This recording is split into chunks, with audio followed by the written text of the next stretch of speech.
Hey everybody, welcome back to Brainiac Baseball's 1981 Detroit Tigers season replay.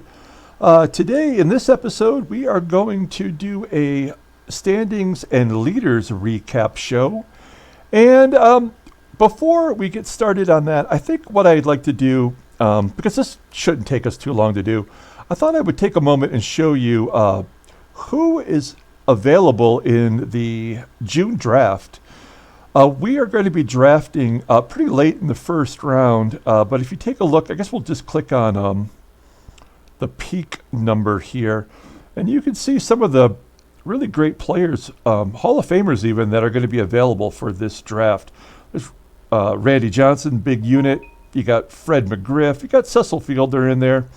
Mike Stanley, pretty strong catcher. Mark McGwire, obviously, needs no introduction. Edgar Martinez, Hall of Famer. Bobby Bowe, still getting paid for a few more years by the New York Mets. Dante Bichette, Bo's daddy. Sam Horn, never really panned out, but that guy's got some power. Matt Noakes, pretty decent Tiger catcher. Jim Leyritz. Ken Caminiti, former MVP. David Cohn, kind of down the list, but he, of course, threw a perfect game. Paul O'Neill, he's listed here as a right fielder, but played a lot of first base as well. So, there's more than this. There's, I guess, up to 6 rounds of possible drafting here. So, I just wanted to show that, first of all, since we're basically about a month away from the draft. Also, we are officially 25% of the way through the season here at the end of April, as we are only going to play 110 games, and we're 1 game above 500. So we're not looking too good. We're 5 games back already, and so if we don't make a run here in May, because I do have a lot of expiring contracts, so if we're not going to make a run here in May, I might start selling off part of the team, because if you take a look here, you'll see that these are all the people who are basically going to be free agents. Omar Marino, who would be a big deal if we lost him. Jason Thompson, who is our team MVP so far this season. But we don't have. If we were to lose him, we wouldn't have any first baseman to back him up to take over that position.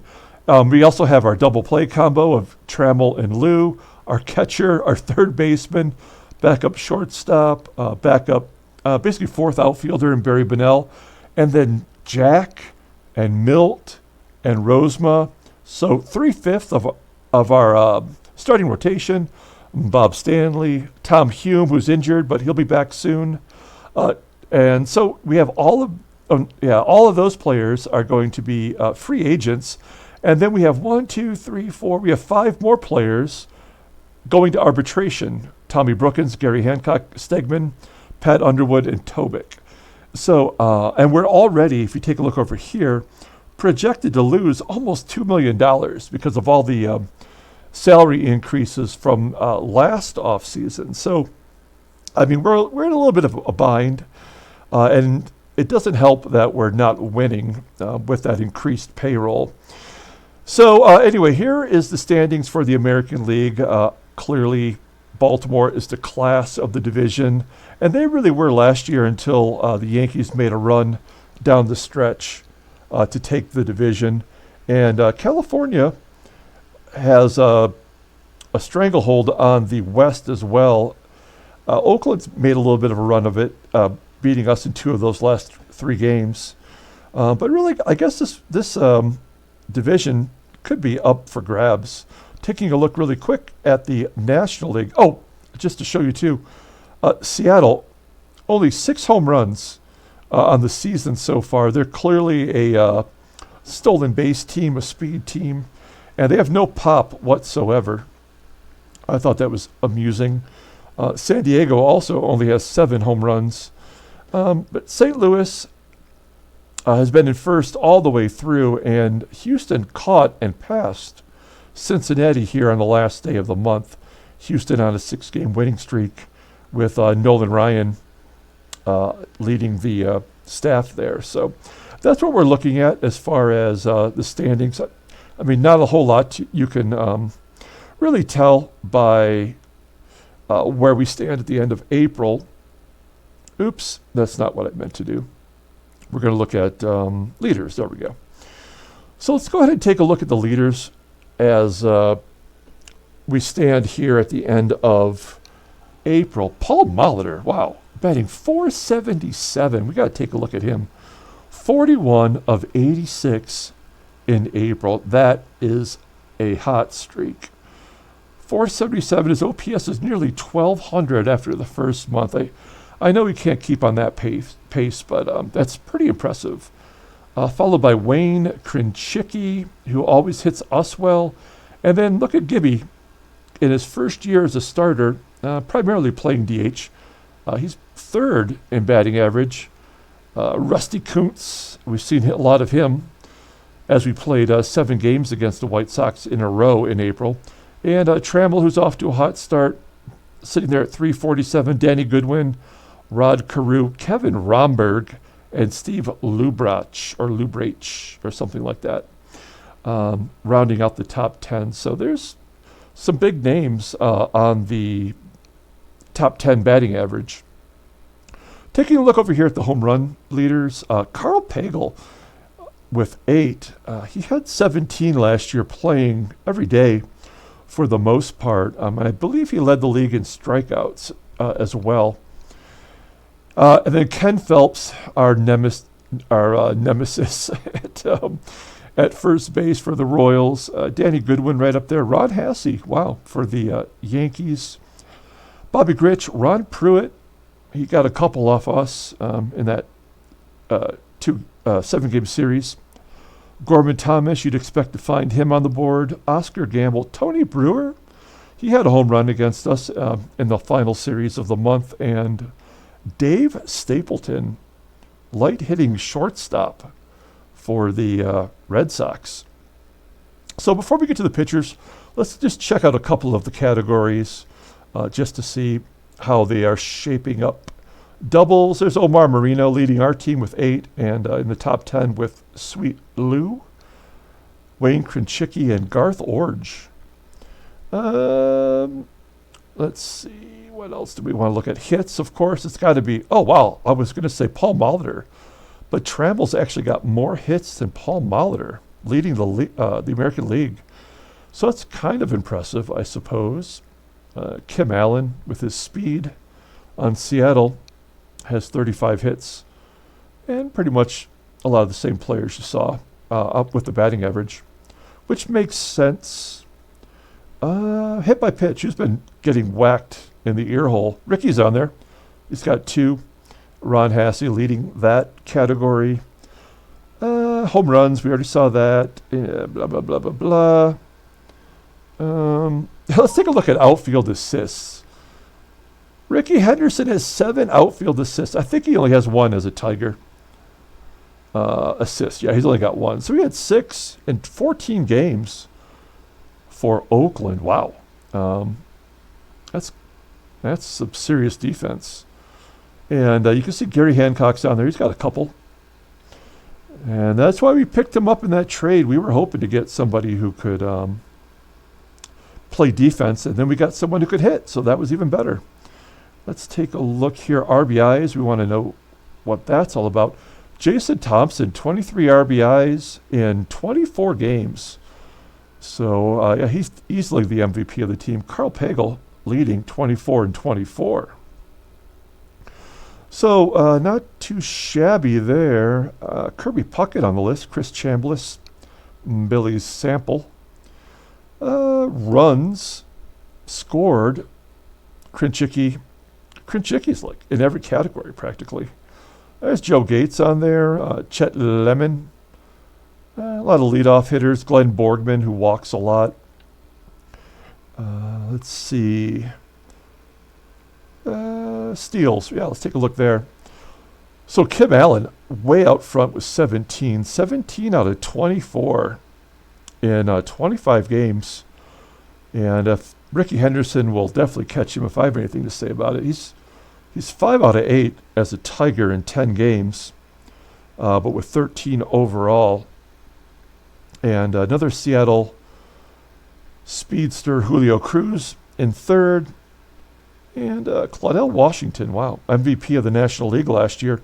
And Dave Collins will fall off that list very quickly as he was injured for the whole season. So we won't be seeing him much. Let's see what else. Who's striking out the most? Yeah, it's Carl Pagel. No Detroit Tigers on that list, which is good. Ivan Calderon is on Boston and getting some PT. That's impressive. Let's see what else we got here. Triples, out of curiosity.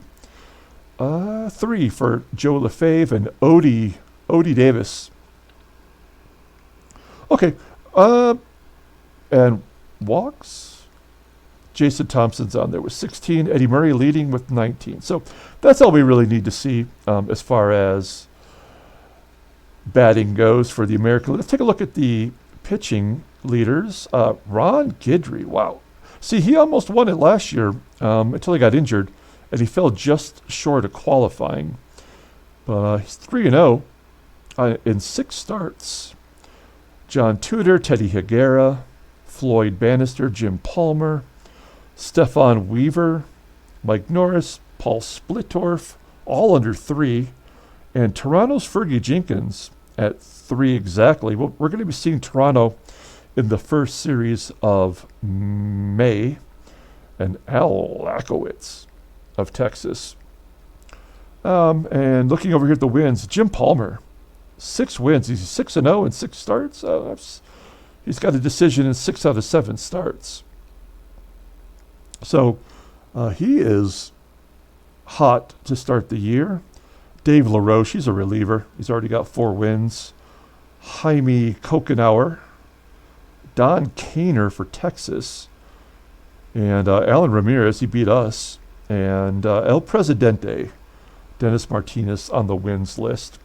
Let's quickly take a look at some of the other pitching or fielding categories. Games pitched. Yeah, there's 4 Tigers leading that list because we have to pretty much pitch them almost every game. We have had 2 complete games in a row, though, with Morris and Wilcox. Let's see, who's hit the most batters? Jim Palmer's got 3, and nobody else of any significance. Take a look here. What else jumps out as quality starts? Alan Ramirez, Larry McCall on Cleveland, and Teddy Higuera with Ron Guidry. I'll have 6. Okay. Let's see. Catchers. Runners thrown out percentage. Is Parrish on the list? He is just on the list at 25.8. He has been disappointing, although he was down to 19, so he's bounced back some. Dave Rader at 44%. That's impressive. And Ed Putman, a former Tiger, traded over to Oakland. He's doing better than Lance. Okay, what else are we looking at here? Saves, of course. No Tigers on that list. Tippy Martinez, Mark Clear, Doug Corbett, and Jim Kern all have 6. Goose, right there in second with 5. So, yeah, we've been bullpen by committee. Shutouts. There's Milt with his shutout in the earlier game today. But Danny Parks of Boston's got 2 shutouts. And strikeouts pitched.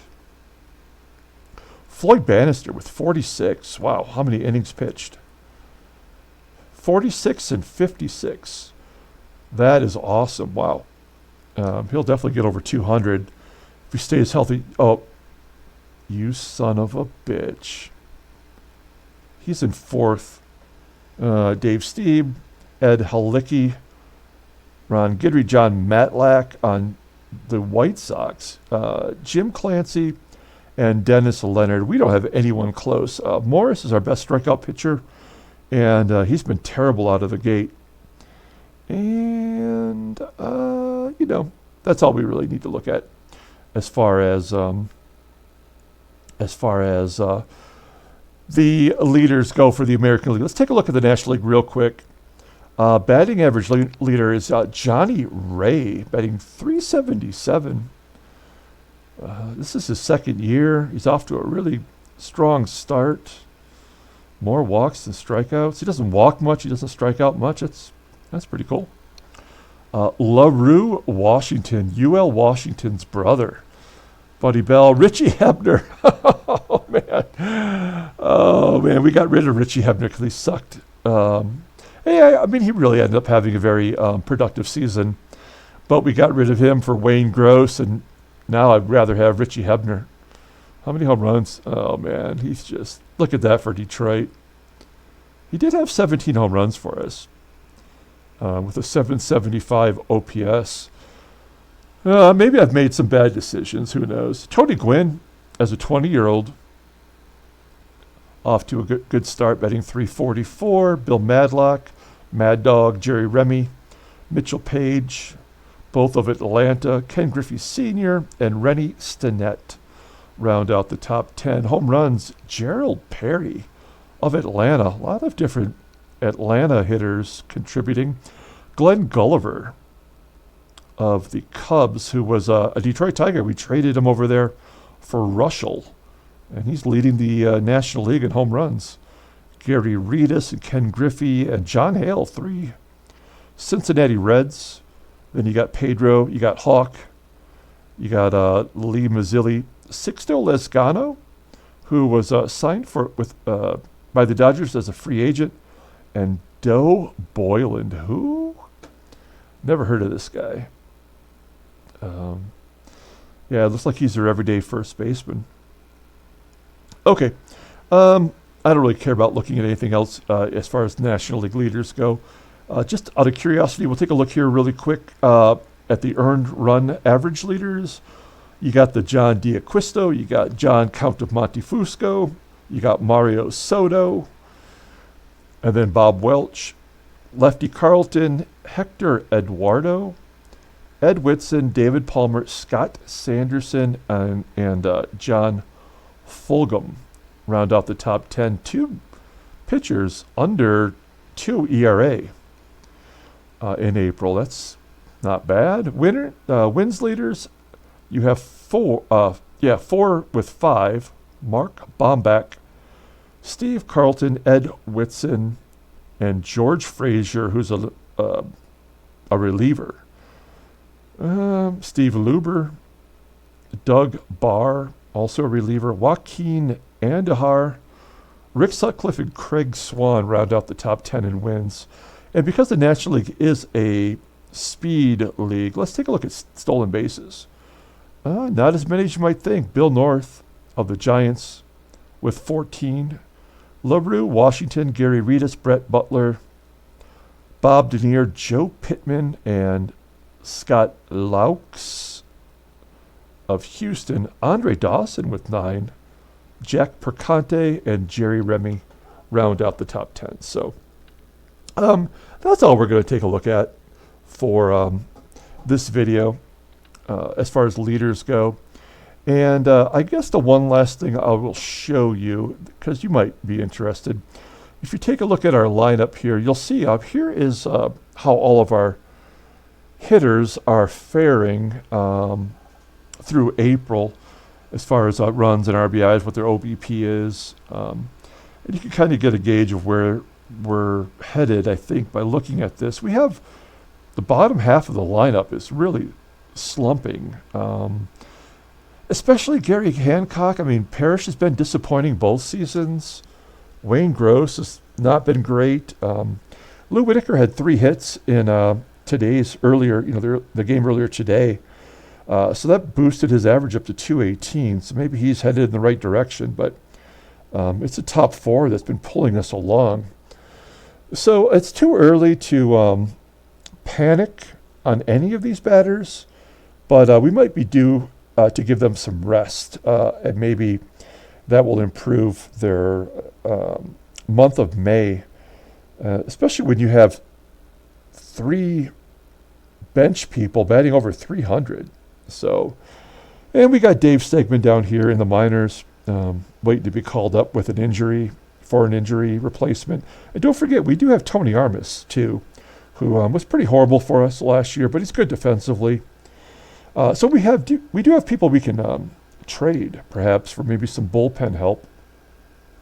And here's our pitchers. If you take a look at the team ERA, 5.25, you'll see here that other than Uger, who just made one start, I mean, we're not looking too good. Wilcox just brought his ERA down from 8 to 5.26 with that shutout. And we do have Bruce Robbins coming back in 2 weeks, and Tom Hume, our reliever, will be back at the end of the month. So Raplogo, we may never see him again. I don't know. So at any rate, that's where we stand so far. Definitely have some concern for the team as we head into May. Looks like we have a majority of games at home. We're going to be playing the Blue Jays 6 in a row before we head to Boston. And so we're going to be seeing some teams we have yet to have seen.